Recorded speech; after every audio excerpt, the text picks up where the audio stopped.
Beautiful. Boys and girls, we have been learning about inventions that were invented in the other day. We did talk about ancient inventions invented in ancient times, thousands of years ago. And we had a look at this world. What about this fantastic country here? We should know this one. Australia. Now this is Australia, thousands of years before British colonisation. Remember one ancient invention that would have been invented by Australia's first inventors, the Aboriginal people. Who remembers? What could it have been?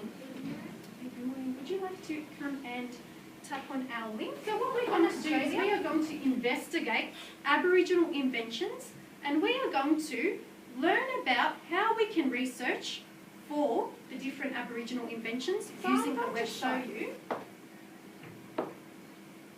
A website that I have created, and it was created for a special purpose. Okay? Now, we are going to look at the different parts of this website and all the different features so that you can learn to effectively research for the different Aboriginal inventions.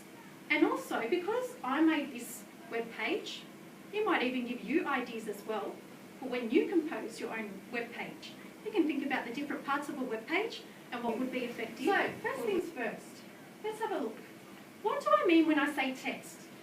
What am I talking about? When I say the word text, what am I talking about? What is a text? It has like a text. It has information about like something that you're researching or doing something. Okay, so a text could involve words and it could involve writing. What else could a text involve?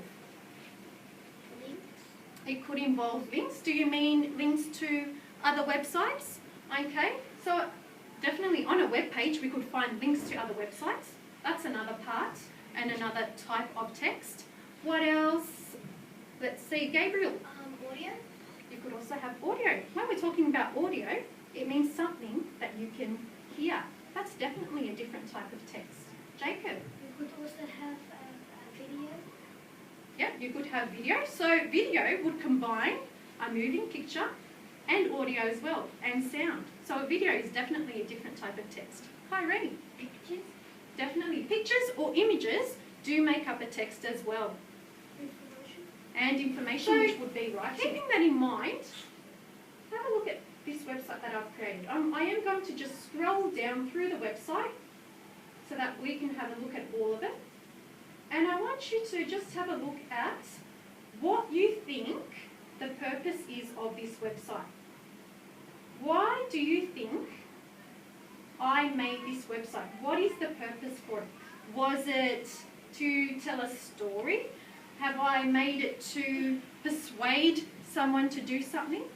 Have I created this website with the intention to inform people of what do you think, Kishan? Subject? It tells you like what the things are, like a boomerang. It's like when you throw it and it comes back to you, like it's telling you what they do. Okay, so if it's telling us information about what something does, what would the purpose be? What do you think, Susan? To inform people. Do you think the purpose of this website is to inform people about a particular topic? Yes. It's to inform you about a specific topic. What gave you that big clue that it wasn't a story and it wasn't to persuade you? What are some of the clues that we can see here that you are going to learn about true information, factual information, and you're going to learn something? What are some clues that you can see? I'll just scroll down again. What are some clues that you can see on this website? What do you think, Carl? The images. Okay, so you can see images. Let's have a look at the images first up. We've got a few images on this website.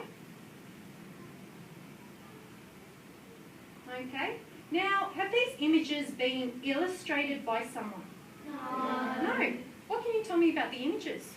What can you tell me, Olivia? Drawings. They're actually real pictures. They're real pictures. They're photos that have been taken of real things. So that gives us a clue. We are going to learn about something that's factual. We are going to learn about something that is true. What else gives you a big clue that we're not learning or we're not going to be reading a story for entertainment, or we're not going to be reading a persuasive text. What gives you that big clue, Naomi? The title. Let's see, what does the title say, Naomi? Okay, the title is quite large, we can see it quite clearly. Aboriginal inventions. We know that we are going to learn about this topic, Aboriginal inventions, tools and weapons. So that gives us a clue, it's an information text. Now, a website such as this is what you call a multimodal text because it has different types of texts in it. It has pictures. What else does this website have? What else? What are some other texts it has? Sophia? So it has information using words. What other text will it have, George? It has paragraphs. So the information has been sectioned into paragraphs. Okay, Nina?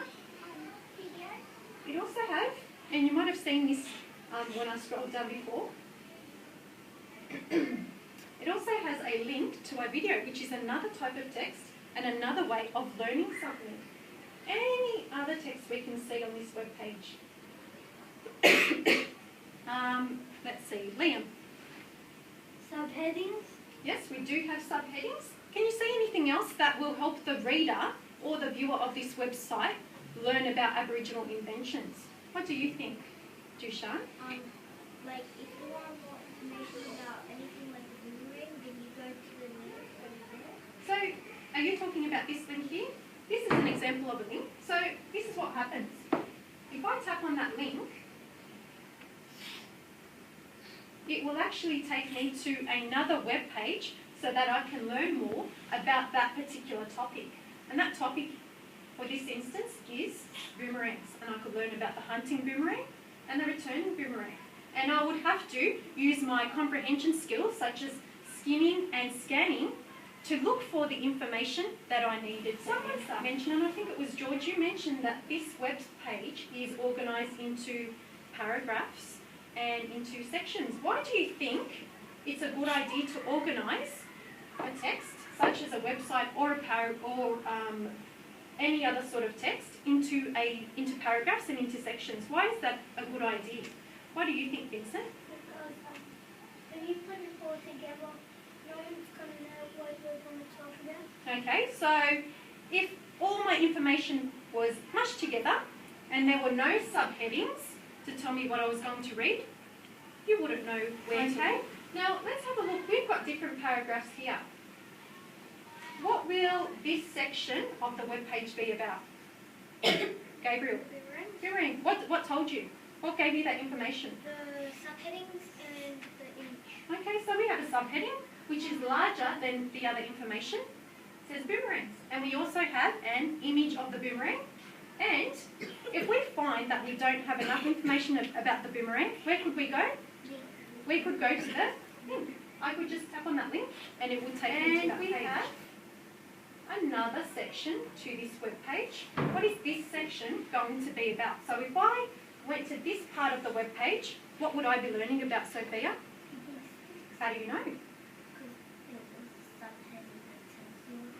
Okay, so I have a subheading of a digging stick, and there's also another clue that I could use to tell me what this part is going to be about. What is that other clue, Aaliyah? The picture. We have a picture, we have an image of a digging stick, which is of course our subheading. We have a link, but we also have another part to this section. What is this part? Oh, this is a video. This is another type of text in this web page. What do you think we might learn from this video? What do you think it would be important to have a video like this? Why do you think, Nina? Okay, learn about spears, definitely. It says in the corner, spear throwing with the woomera. So possibly we will be learning about spears. And I can also see this man here holding a spear, and I can see a woomera attached to it. Gabriel? Because Mike is showing what the Definitely. So we might learn a bit more about what the woomera can do and how you could use it. What else will come with the spear? The woomera, because the woomera and the spear are used together. What else might we investigate about Aboriginal inventions? The stone axe. And there was one more. Who can remember? Naomi? The digging stick. Okay, those are just some of the Aboriginal inventions that you are going to investigate, and you are going to use this web page that I have created for you to investigate those different tools and weapons. You need to practice, and I would like you to practice using the different parts of this web page. I'd like you to practice using and reading the images, the information, the subheadings, the links, and also the video to learn more about those inventions. Are you going to just copy all of the information that you see on this webpage? No. Why is it not such a good idea to just copy slabs of information when you're researching? Because the people that wrote it can't copy plagiarism. Okay. It would be something called plagiarism. When you plagiarise, it means you're taking someone else's work and saying that it is your own. So you need to make sure you skim and scan for the information you need, and you need to get the main idea for yourself and then put the words into your own words. And that also helps you understand what you have read. So what I have here